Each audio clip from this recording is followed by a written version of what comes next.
Sabías que a Terra ten uns 4.500 ou 4.800 millóns de anos?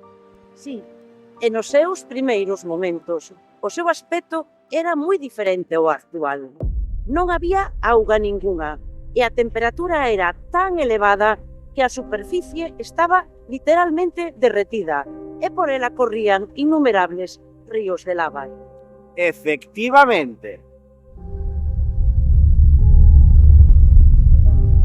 Durante esta etapa inicial, o planeta sufriu múltiples impactos de meteoritos e cometas. Moitos científicos creen que estes impactos trouxeron consigo importantes cantidades de auga, posiblemente ata o 14% de auga que temos hoxe. As erupcións volcánicas eran moi frecuentes e expulsaban enormes cantidades de vapor de auga á atmosfera primitiva, que era moi distinta da que respiramos hoxe.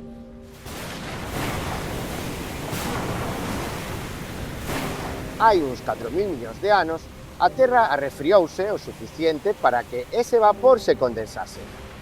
Formáronse entón as primeiras nubes e despois chegaron as chuvias intensas que orixinaron os primeiros océanos.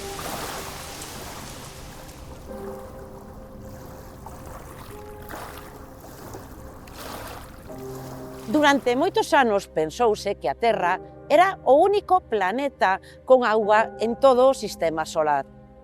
Pero no ano 2018 descubríronse depósitos de auga líquida en Marte baixo o seu xeo polar. En Venus atopáronse pequenas cantidades de vapor de auga. E mesmo hai xeo na nosa Lúa agochado en cráteres onde nunca dá o sol. A temperatura nestes lugares da Lúa pode chegar ata os 240 graus baixo cero.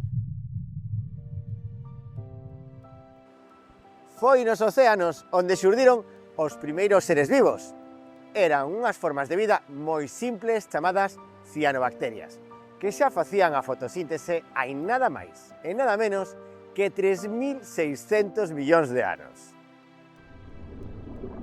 Grazas a elas, tanto a hidrosfera como a atmosfera empezaron a encherse de oxígeno. Para haber vida animal fora da auga, habería que esperar case 3.200 millóns de anos máis. É dicir, os animais poboaron a terra firme hai tan só 450 millóns de anos.